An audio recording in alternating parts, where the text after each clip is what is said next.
Howdy, y'all. Welcome back. So, check out the new banner. Ooh, this is some high class. Got the backdrop. Trying to improve my YouTube, right? What's even funnier is the whole time I'm doing this, I'm actually about to tell you advice on escaping that art rat race. I'm actively participating in it on YouTube for views. So, yeah, this is me gnawing through those bars while I'm recording it. But here's the thing about it, really. The rat race, man, it doesn't ever really end. You just learn to stop running around in circles. And you have to learn how to start moving in your own way. I've got 7 ideas that we'll go into here in a little bit. And I really hope you like them. If you don't, that's fine too. You can do whatever you want. Whatever. But if it works, it works for me.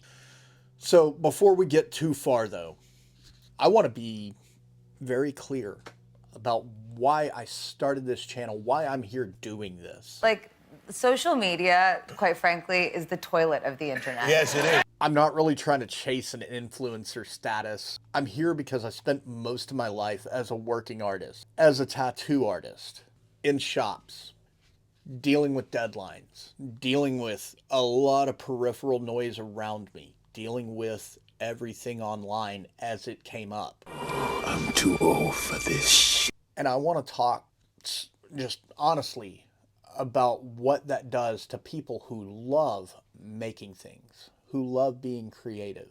So this channel isn't about gaming the algorithm. I'm not here just trying to collect views for some thing. I want to help you guys. It's about reminding artists, myself included, that artist isn't a job title or relevant to your follower count. It's a practice. It's a bit of a discipline, and it's a way of staying human. The art world, online or off, it all runs on the same hamster wheel, right? It stinks. Post more, sell more, grow faster, stay relevant. Stay relevant. And somewhere in all of that, the reason you started making art in the first place, sitting there at the kitchen table, drawing whatever, gets buried under all of the hashtags, all of those scheduling apps. So I want to have a talk about trying to get off that hamster wheel, but doing it without quitting art, moving to the woods, or faking some sort of weird meltdown on Instagram, right? The first thing, this is the best one I've found, and it's the simplest. It sounds stupidly simple, but it's the first thing we all forget. Draw what you want to draw. That's it. Somewhere along the lines, we started asking, what's going to do well? What's going to get followers? What's going to attract eyes to us? And we stopped going, what am I just going to enjoy doing? What's going to feel good to me? And guess what? That rat race hooked you. It's a trap. That's how the rat race starts. When you start letting the metrics, when you start letting the feed pick your subject matter. So forget what's trending, guys. Draw whatever it is that's scratching that itch in the back of your brain. Draw whatever hooks you in, what reels you in, what haunts you, what sits in the back of your brain for days, for months, for weeks. Hell, draw what makes you laugh. Draw stupid stuff. Draw the thing that would never survive the algorithm. If you want to draw a duck playing the tuba in his bathtub, do it. Because the second you stop chasing trends, you start chasing peace. So number 2, also pretty simple. Take an hour every night or every day, whatever, if you can, and do that drawing. Draw what you want to draw. Take time out of every day to draw what you want to draw. Not for work, not for posting, not for a portfolio piece. just some alone time with you and your sketchbook. You can call it practice, you can call it therapy, rebellion, say it's a revolutionary act. It doesn't really matter. The point is being consistent without consistently performing. That hour isn't for productivity, it's for presence. It's proof that you can make art without a whole bunch of eyes on you. The third thing you can do is find your favorite influencer. Doesn't matter who, find your favorite artist and work opposite of them.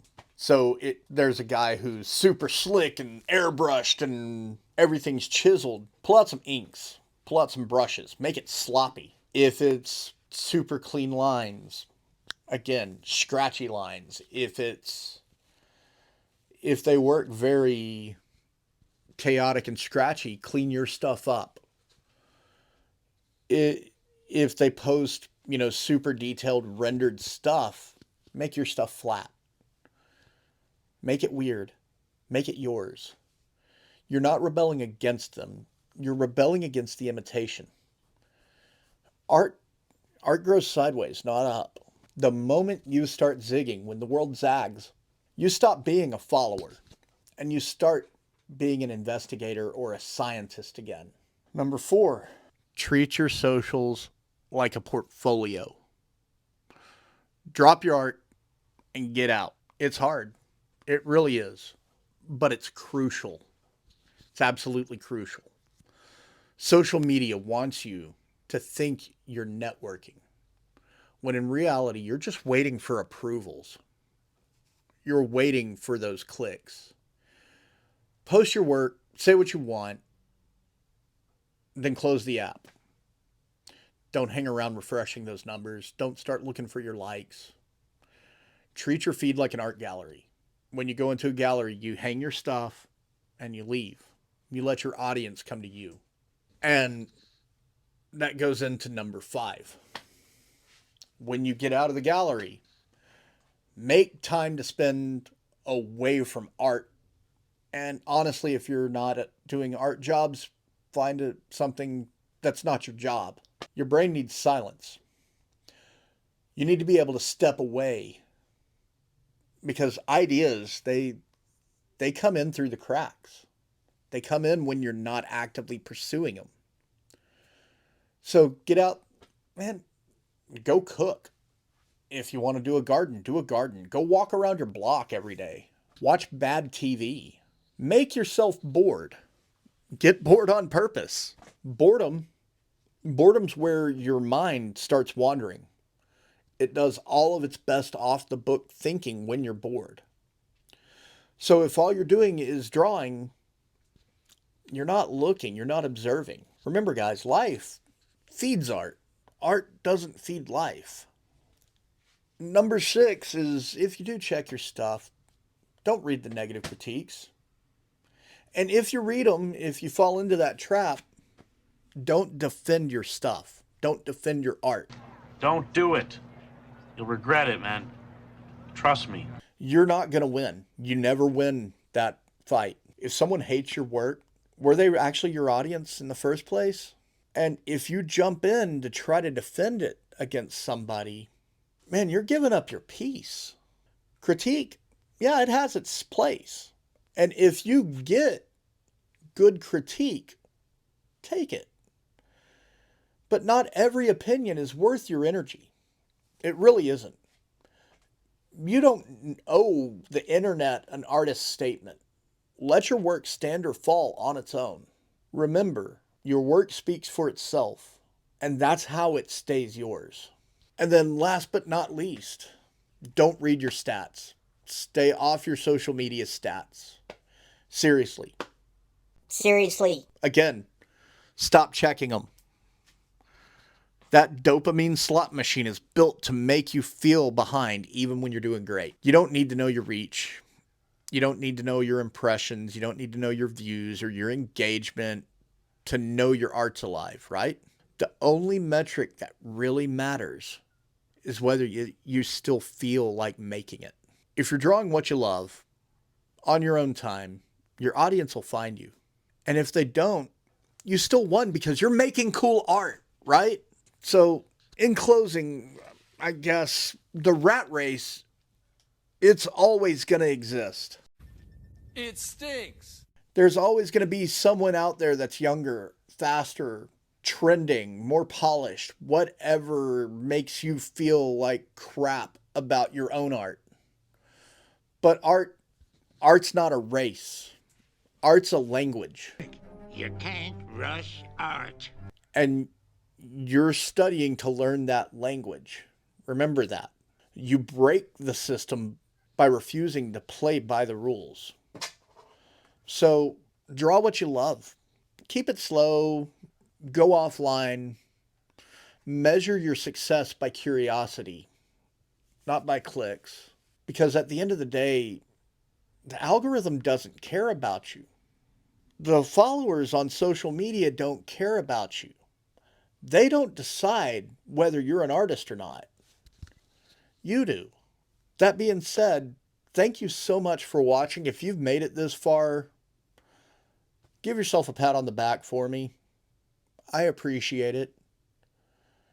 And if you have made it this far in the comment, or if you've made it this far, I don't know, in the comments, write literally something dumb, and I'll know you saw all of this. But anyways, I'm going to get off of here. I appreciate everything. I just got 1,000 subscribers the other week. I never expected that at all. So I appreciate it, everybody. You love me. You really love me. Thank you so much for listening to me. Get out there, embrace the suck, make bad art, escape the algorithm, and be an honest artist. I'll see y'all next week. Bye.